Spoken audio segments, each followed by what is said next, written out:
And Americans, they're done with it. They're like, let's do this. And obviously, if he has the votes, that will be a really big hurdle that they can cross tomorrow towards that one big, beautiful bill. All right, Canada. Michael Charbon, there was an election. Former central banker Mark Carney is the winner, replacing Justin Trudeau. And you've been tracking this so closely. You know, last week, President Trump had said that he thought Trudeau was using tariffs and the fentanyl crisis to stay in power. He did a Truth Social about it. He said, good luck, Justin. Well, obviously the luck has run out. What's the reaction to Mark Carney? Well, Mark Carney, first of all, was elected by 86% of 400,000 Liberals. So he is the de facto prime minister of Canada, in waiting, if one would say. Our government's prorogued till March 24th, which means Parliament is not acting. So he may go to the Governor General and become the Prime Minister of Canada, and then there are multiple actions that could take place. Bottom line is, some of my inside sources are saying that we will probably have a snap election, and that Carney will call this between April 28th and May 5th. The one interesting thing, I was talking to Rob Carson over the weekend.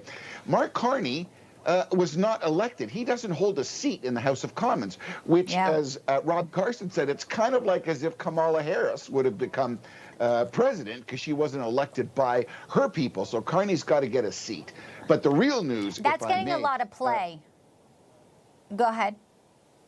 No, I was going to say our newly elected Ontario Premier, Doug Ford, just put a 25% tax on 1.5 million Americans about their power supply in Minnesota, New York, and Michigan, which could affect some of those electric bills by $100, Bianca. So Canada's taking a forward motion on the tariff situation.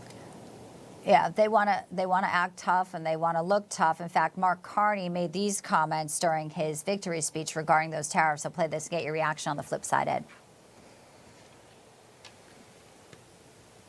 Yeah, I mean, I think, look, Canada is already tariffing American dairy much more than 25% if you want to buy milk or butter that comes out of Wisconsin, and it's in Canada. They're already doing major tariffs. That's why President Trump continues to talk about reciprocal tariffs and evening the playing field, which is something Canada doesn't want to do. I think the other thing clearly is that the president is trying to stop American deaths from fentanyl coming through the northern border from Canada as well as the southern border from Mexico. This is a major priority of his. It should be a major priority of every American to stop all these young people, in some cases older people in America, who are overdosing on fentanyl. So he wants this border fixed, and rightly so.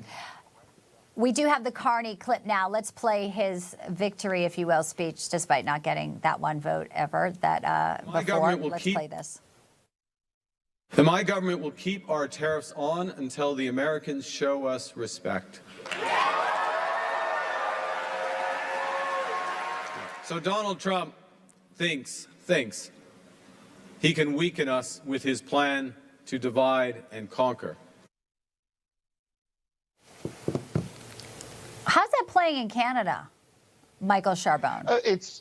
It's a form of strength. I think Canadians were actually surprised at Trudeau standing up the way that he did with these past reactions. And basically what Carney is doing, he isn't as well known across Canada as Trudeau was, but he's trying to make a stand and make his point. I just wanted to make a comment. I very much respect Mr. Henry's political insight, and I always appreciate his comments. But I will say that if you look at the dairy industry that Canada has in trying to protect our dairy industry, where we're of 40 million people and America has 340 million people, your prices come to us at a much reduced rate. But I think now with the dollar deficit, that was the reason that that one particular area of dairy was carved out. I would hope that Mr. Carney would agree with me. We want to work together. We are a stronger nation in North America, Bianca, when we work together than having this trade war, which it makes no sense. Yeah.